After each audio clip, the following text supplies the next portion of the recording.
Bismillahirrahmanirrahim. Assalamualaikum warahmatullahi wabarakatuh. Yang terhormat Dr. Retno Martanti Endah Lestari, SE, MSI, CMA, CAPM, sebagai dosen pengampu akuntansi biaya lanjutan. Di sini kami dari kelompok 8 kelas 3 kelas 4E akuntansi yang beranggotakan saya sendiri Wahyu Kurniawan NPM 0221202152. Yang kedua ada Koes Niken Paulo NPM 0221202176. Yang ketiga ada Putri Miranda Hatajulu NPM 0221202188. Oke, selanjutnya akan dijelaskan oleh teman kita Niken Paulo. Waktu dan tempat saya persilakan. Di sini ada konsep dasar budgeting. Pengertian budgeting adalah proses merancang, melaksanakan, dan mengoperasikan anggaran. Ini adalah proses manajerial dari perencanaan dan persiapan anggaran, pengendalian anggaran, dan prosedur terkait. Budgeting merupakan tingkat akuntansi tertinggi dalam hal perakiraan untuk pertimbangan dalam mengambil tindakan yang pasti dan bukan hanya pelaporan. Ini merupakan bagian integral dari kebijakan manajerial seperti perencanaan jangka panjang, arus kas, belanja modal, dan manajemen proyek. Di sini ada prinsip-prinsip dasar budgeting, yaitu 1, ada dukungan manajemen, yaitu dukungan dan kerjasama manajemen puncak sangat penting untuk keberhasilan implementasi anggaran. Yang kedua itu ada keterlibatan karyawan, yaitu anggaran harus ditetapkan pada tingkat motivasi setinggi mungkin. Semua tingkatan manajemen harus berpartisipasi dalam menetapkan target dan menyiapkan anggaran. Nah, yang ketiga ada pernyataan tujuan organisasi, yaitu tujuan organisasi harus diukur dan dinyatakan dengan jelas. Tujuan ini harus ditetapkan dalam kerangka tujuan dan strategi perusahaan. Yang keempat ada akuntansi tanggung jawab, yaitu setiap karyawan harus diberitahu tentang ekspektasi manajemen. Hanya biaya-biaya di mana individu memiliki kendali utama yang harus digunakan dalam mengevaluasi kinerja individu tersebut. Yang kelima ada struktur organisasi. Harus ada struktur organisasi yang terencana dengan baik, dengan wewenang dan tanggung jawab yang jelas dari berbagai tingkat manajemen. Yang keenam ini ada fleksibilitas. Jika asumsi dasar yang mendasar perubahan anggaran selama tahun berjalan, anggaran tersebut harus disajikan kembali. Yang ketujuh ada komunikasi hasil. Sistem komunikasi yang tepat harus ditetapkan untuk pelaporan manajemen dan layanan informasi, sehingga informasi yang berkaitan dengan kinerja aktual disajikan kepada manajer terkait secara tepat waktu dan akurat sehingga tindakan perbaikan dapat diambil jika diperlukan. Yang kedelapan ada sistem akuntansi yang baik. Organisasi hendaknya memiliki sistem akuntansi yang baik sehingga dapat menghasilkan informasi yang tepat, akurat, andal, dan cepat yang penting untuk keberhasilan pelaksanaan sistem anggaran. Nah, di sini ada periodic budget. Periodic budget merupakan anggaran yang dikembangkan untuk tujuan yang mencakup periode waktu tertentu, yakni anggaran tahunan.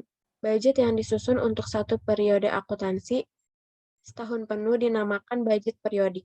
Sedangkan budget yang disusun untuk jangka waktu kurang dari satu periode akuntansi, misalnya jangka 3 bulanan dan sebagainya, disebut sebagai budget bertahap atau continuous budget.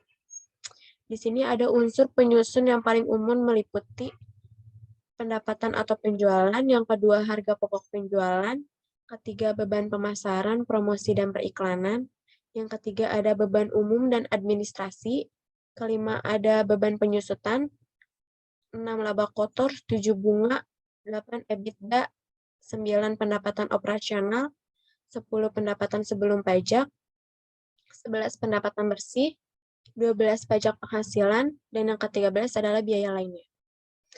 Di sini terdapat 2 jenis, yaitu yang pertama ada single step, merupakan laporan keuangan perusahaan yang mana semua pendapatan dan keuntungannya termasuk unsur operasional berada di awal laporan. Kewajiban dan kerugian yang termasuk kategori operasional mengikuti di bawahnya. Banyak perusahaan yang menggunakan jenis ini karena lebih mudah untuk kita baca secara ringkas. Di sini ada contoh single step, yaitu ada pendapatan, yaitu terdiri dari penjualan bersih 500 juta, pendapatan bunga 30 juta, keuntungan pelepasan aset tetapnya 10 juta, dan hasil total pendapatannya ada 540 juta. Sedangkan pengeluarannya, harga pokok penjualannya itu senilai 315 juta, biaya beban operasionalnya 117 juta, beban bunganya 1.500.000, kerugian akibat kerusakannya 310.000. Dan total pengeluarannya itu senilai 433.890.000. Jadi pendapatan bersihnya ada 106.190.000. Nah, yang kedua ini jenis laporan keuangan multiple step. Ini memiliki detail yang lebih ringan mengenai transaksi keuangan di perusahaan. Kegiatan operasional dan non-operasional dibedakan dalam laporan ini. Dalam laporan multiple step, biasanya terdapat beberapa langkah dalam menentukan keuntungan bersih perusahaan. Bahkan ada peraturan yaitu sebagai berikut, yaitu yang pertama, dalam akun pendapatan bisnis berbeda dengan pendapatan di luar bisnis. Dan yang kedua, begitu pula dengan akun beban. Beban bisnis berbeda dengan beban di luar bisnis.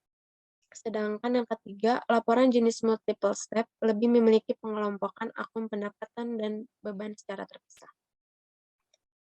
Di sini ada contoh multiple step, yaitu penjualannya ada pendapatan penjualan senilai 500 juta, dikurangi dengan penjualan kembali dan tunjangan itu senilai 30 juta, diskon penjualannya senilai 10 juta, jadi penjualan bersihnya 540 juta. Harga pokok penjualannya itu 317 juta. Ya, ada ininya lagi.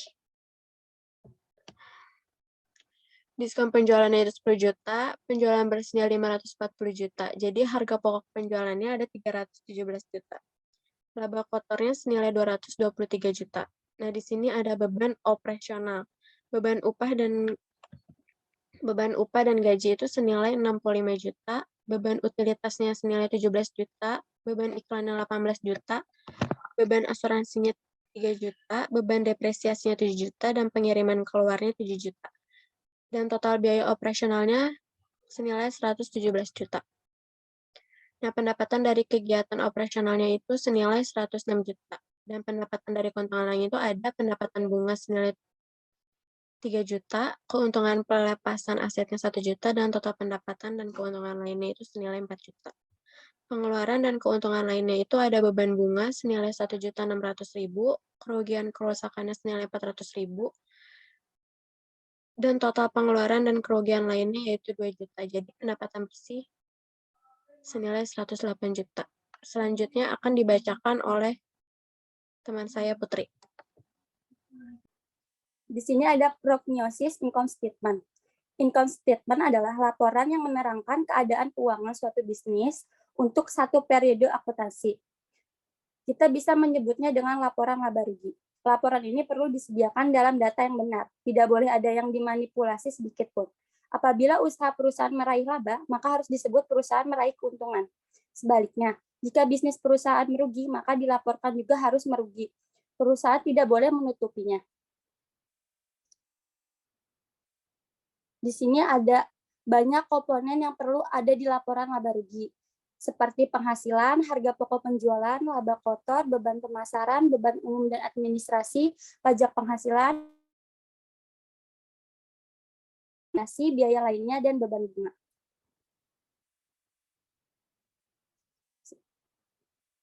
Di sini ada jenis income statement. Yang pertama itu ada income statement single step. Jika data Anda tidak begitu banyak, Anda dapat menggunakan format income statement jenis karenanya yang paling simpel. Laporan ini formatnya terdiri atas penghasilan dan pengeluaran. Yang kedua itu income statement multiple merupakan laporan laba dan rugi yang paling standar. Dapat digunakan oleh perusahaan kecil, tapi lebih sering menjadi format invoice statement yang disusun perusahaan besar. Di sini ada penganggaran untuk kas atau anggaran kas, cash budget adalah anggaran yang merencanakan secara lebih terperinci tentang jumlah kas beserta perubahan-perubahan dari waktu ke waktu selama periode yang akan datang, baik perubahan yang berupa permintaan kas maupun perubahan yang berupa pengeluaran kas. Tujuannya ini untuk alat memantau keadaan kas secara terus-menerus, menyesuaikan kas dengan total modal kerja, biaya, pendapatan penjualan, dan utang. Memberikan gambaran posisi kas akhir setiap periode dari kegiatan operasionalnya.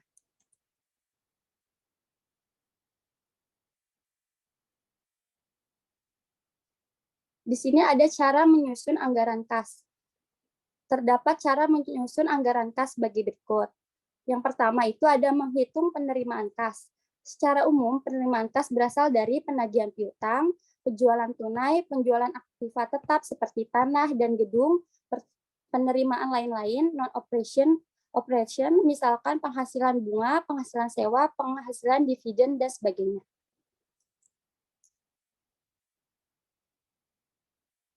Yang kedua itu ada menghitung pengeluaran kas.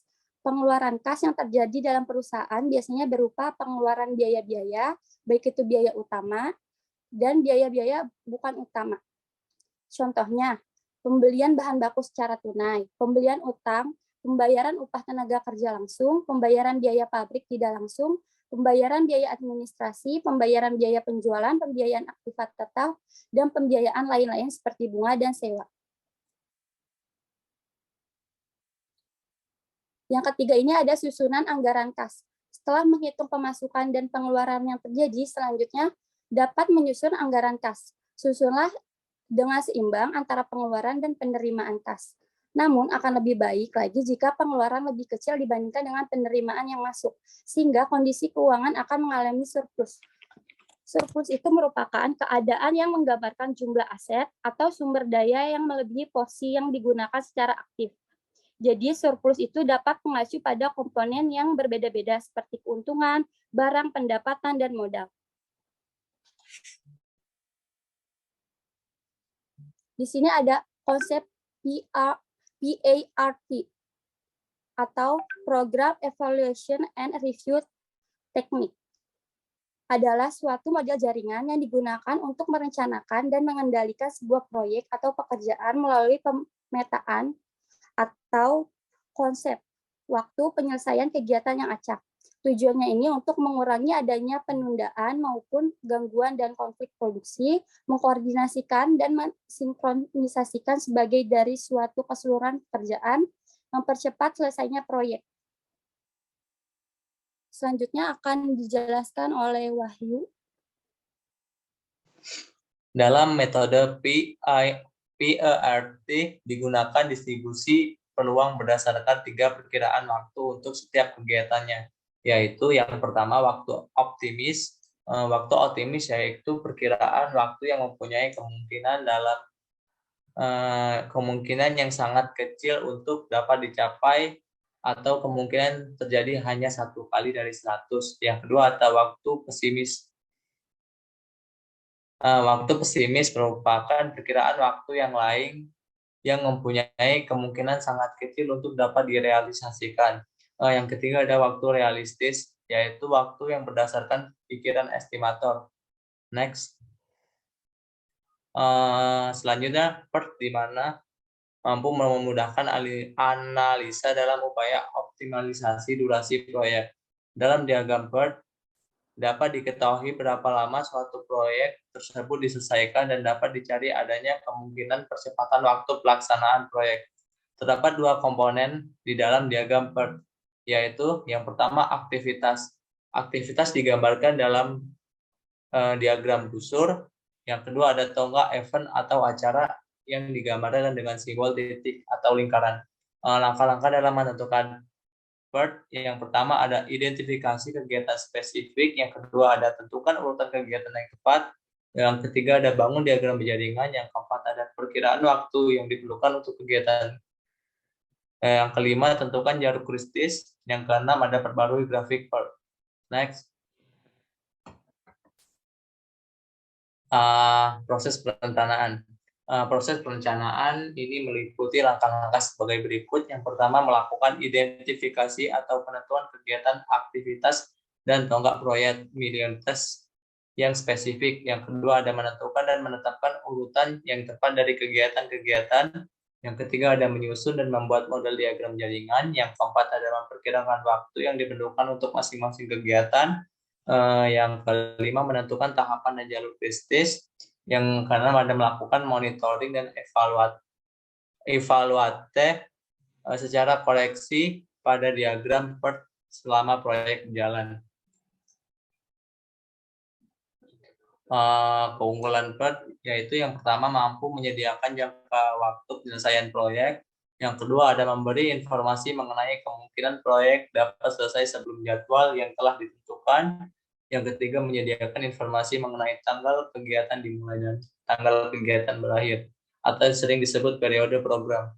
Kekurangannya sendiri yaitu bahwa perkiraan atas waktu yang dibutuhkan bagi masing-masing kegiatan bersifat subjektif dan tergantung pada asumsi. Sehingga bisa dikatakan metode PERT dalam manajemen proyek cenderung terlalu optimis dalam menetapkan waktu penyelesaian sebuah proyek. Next.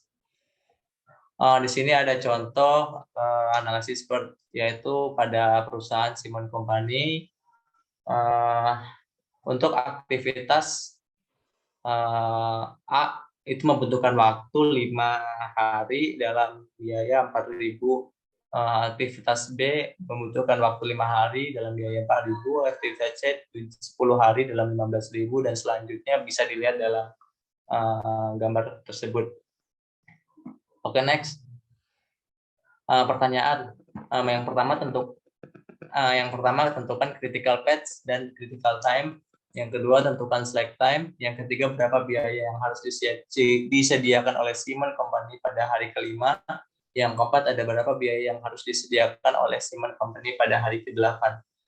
Pembahasan perusahaan bernama Simon Company memiliki proyek dari 1 sampai 7. Di proyek 1 sampai 7, yaitu startnya pada event 1, kemudian finishnya pada event ke-7.